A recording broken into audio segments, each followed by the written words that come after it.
ಇಂದ್ರಿಯಾತೀತವನು ಪಿಡಿಯಲಿಂದ್ರಿಯ ಕಳವೆ, ಇಂದ್ರಧನು ಕೈದೋಟಿ ಕೊಂಕಿಗೆಟಕುವುದೇ. ಸಂದೃಶ್ಯವಾತ್ಮವಾತ್ಮಕ್ಕೆ ಬೇರೆ ಕರಣದಿಂ, ತಂದ್ರಿ ಬಿಡೆ ದೊರೆವುದದು ಮಂಕುತಿಮ್ಮ. ಈ ಇಂದ್ರಿಯಗಳಿಗೆ ಅತೀತವಾದಂತಹ ಶಕ್ತಿಯನ್ನು ನಮ್ಮ ಇಂದ್ರಿಯಗಳ ಮೂಲಕನೇ ಅರಿಯೋಕ್ಕೆ ಸಾಧ್ಯನಾ ಅದು ಅಂತೇಳಿ ಹೇಳ್ತಾ ಇದ್ದಾರೆ.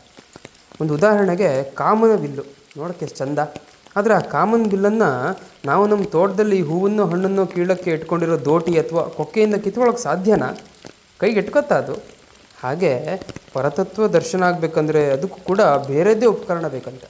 ಅದನ್ನು ಅರ್ಥ ಮಾಡ್ಕೊಳ್ಬೇಕು ಅಂದರೆ ಆಲಸ್ಯವನ್ನು ಬಿಟ್ಟು ನಿರಂತರ ಪ್ರಯತ್ನ ಹಾಕು ಅಂತೇಳಿ ಹೇಳ್ತಾ ಇದ್ದಾರೆ. ನಮ್ಮ ಅಂತರಂಗದ ಒಳಗೆ ಇಳಿದು ನಾವು ಅದರ ದರ್ಶನಕ್ಕಾಗಿ ಹುಡುಕಾಡಬೇಕು.